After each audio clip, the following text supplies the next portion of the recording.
So at this time, I'd like to present my friend, BJ. Come on up to the mic, BJ. Good evening, everybody.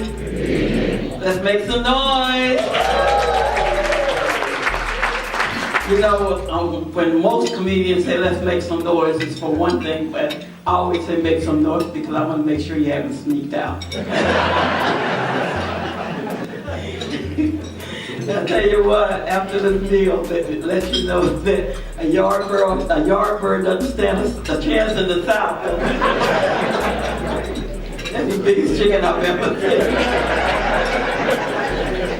seen. One day, up in heaven, the Lord told the men, he said, I want to form two lines.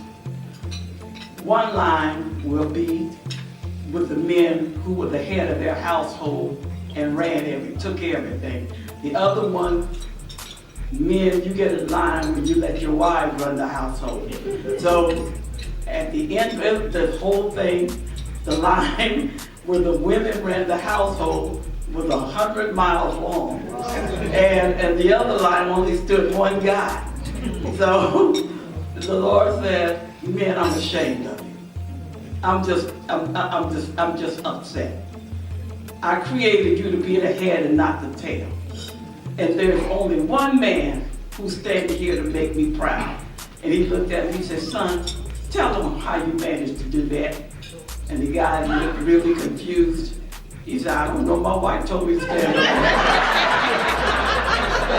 I always like to start off by telling the sighted world 4 or 5 things that you never do when you're trying to communicate with a blind person. Number 1, if you're trying to show me something, don't point. Number 2, if you're trying to tell me goodbye or you're trying to get my attention, don't wave or smile. Because I will never know. Number 3, if I get you upset, I don't care how mad you get at me, don't bother rolling your eyes. Some years ago, before my sister passed away, I was in my hometown and we were at the store, and so I was paying the cashier, and she took my money and she gave the change to my sister. I said, whoa. I said, wait a minute now, I paid you. And Gwen said, no, don't worry about it, it's no big deal. I said, yeah, it is a big deal. I said, now you have to give me my money because I paid you, not Gwen. So when we walked out, she said, you know you made a mess. She was rolling her eyes. I said, well, she should have told me. But when I was growing up in Georgetown, for a long time, I didn't know something was wrong. I thought everybody else had the issues that I had, and I was like, oh, you know, boy, that water was deep that we stepped. They say, no, you're the only one stepped in the water. We walked around. And a lot of families where people had kids with disabilities, they were pretty spoiled. Not in my house.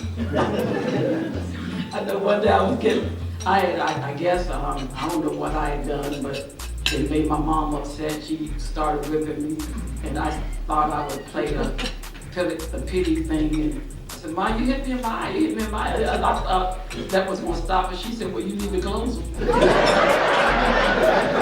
You all thought Afghanistan and all these places started ambushing. No.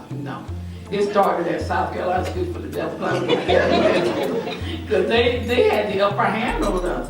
They could see us coming, but we didn't know they were there. And I mean, from just out of nowhere, they stick their foot out. You trip. By the time you get up and try to hit at them, they're gone. When I started learning how to ride the city bus and going downtown, I discovered different things like, you know, people on the street, the homeless people. I think they thought I was worse off than they were. Because one guy asked me one day, he was standing in line at Oliver Gospel Mission. He said, you know what, I think we need to get together. I said, I don't think so.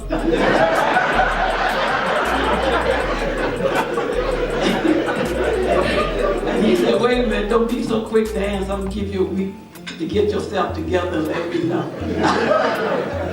I said, wait a minute, homeboy, you going in the Oliver Gospel Mission. And I just got off work. But believe it or not, he came back to me exactly 1 week from there. And he said, you thought about what we talked about? I ain't forgotten. I said, what did we talk about? He said, about us getting together. I said, oh, you can forget that. He said, but you missed your chance. I said, thank you, Jesus.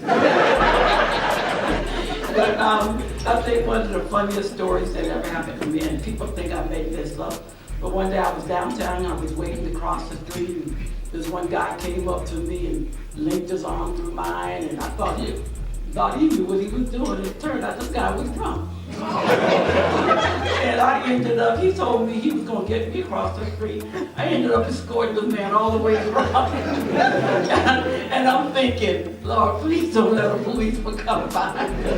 Because it'll be my luck that I'll get arrested and you get away scot-free. Because you couldn't tell which one of us was blind.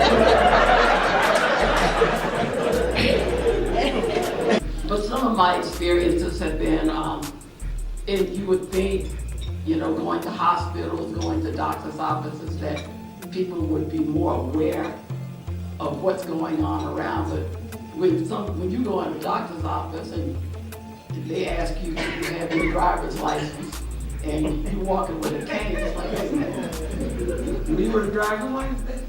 And one lady even asked me one day, she said, where are you parked? I said, right here.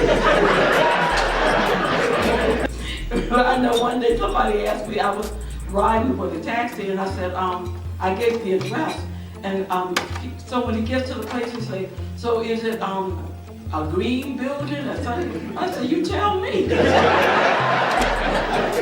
Because I remember when I was working at the South Carolina Commission for the Blind, I was hearing talk with one of my friends was telling me, she's like, somebody told me that this guy beats his wife, and I said, beats his wife? I said, wait a minute, hold up. I said, now first of all, she got twin. He's blind. How does that happen? You don't see him coming at you. How do you stand there when you see somebody coming at you and you wait for them to hit you? I can see it happening to me. In our world, everything we do is by memory. If you were to go in my house right now, everything is strategically set for me. And if you move any one thing out of place, I would be confused. So I'm saying this to say that. This is what I'm saying. If you are visually impaired, and you have a sighted partner, and you decide you want to get violent, you don't have to go to jail because see if somebody will say, oh, she ought to be ashamed of herself. She hit him, and she knows he can't see. No, all you have to do is just rearrange your furniture.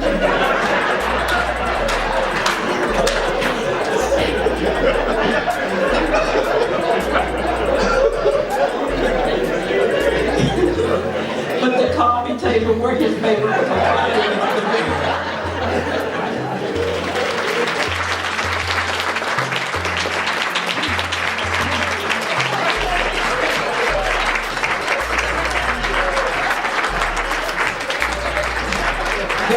Dad wants to know if I can hear you all standing.